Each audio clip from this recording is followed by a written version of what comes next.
Frigidaires, panneaux solaires, tracteurs, nous sollicitons en permanence le secteur de la métallurgie. Et après avoir vu les commandes s'effondrer pendant la crise, le secteur ne se porte aujourd'hui pas trop mal. Même si elle reste en deçà des niveaux de 2008, l'activité a augmenté de 12% depuis le début de l'année, grâce à certaines branches. Il y a des secteurs d'activité qui ont toujours des niveaux un petit peu faibles, qui sont l'électroménager, les produits blancs, le matériel pour le TP, l'éolien. Qui sont des secteurs qui restent avec des niveaux d'activité assez faibles. Et puis à côté de ça, on sent une reprise des commandes, en tout cas des volontés d'investissement suite aux travaux d'été là, au niveau du matériel agricole. Repris en janvier dernier, Chabas et Besson fait le même constat.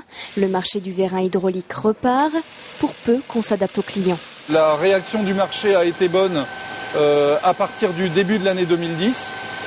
On vit des microcycles de hausse et de baisse de carnet de commandes très courts, de l'ordre de quelques mois désormais. On appelle à de plus en plus de technicité sur nos produits et en suivant cette tendance, il y a de l'avenir pour notre marché. Le client se fait de plus en plus exigeant, tout en repoussant de plus en plus les échéances de maintenance ou de renouvellement de son matériel, faute de budget.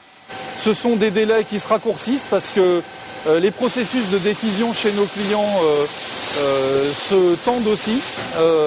Leurs capacités budgétaires sont beaucoup plus surveillées. Par contre, quand la décision est prise, alors là c'est une caractéristique depuis les années 2008-2009, c'est qu'il faut travailler dans l'urgence pour pouvoir satisfaire au plus vite le client. Quand sa décision est prise, il faudrait avoir fini le chantier presque avant de l'avoir commencé. Quant au manque de visibilité dans le secteur, les raisons ne manquent pas. Présidentielle, marché financier qui dévisse ou même crise grecque. Pour s'en protéger, les industries métallurgiques décident d'investir dans le commercial et la formation. Une stratégie de l'offensive pour aller au-devant de nouveaux marchés et ne plus attendre que ceux-ci se présentent d'eux-mêmes.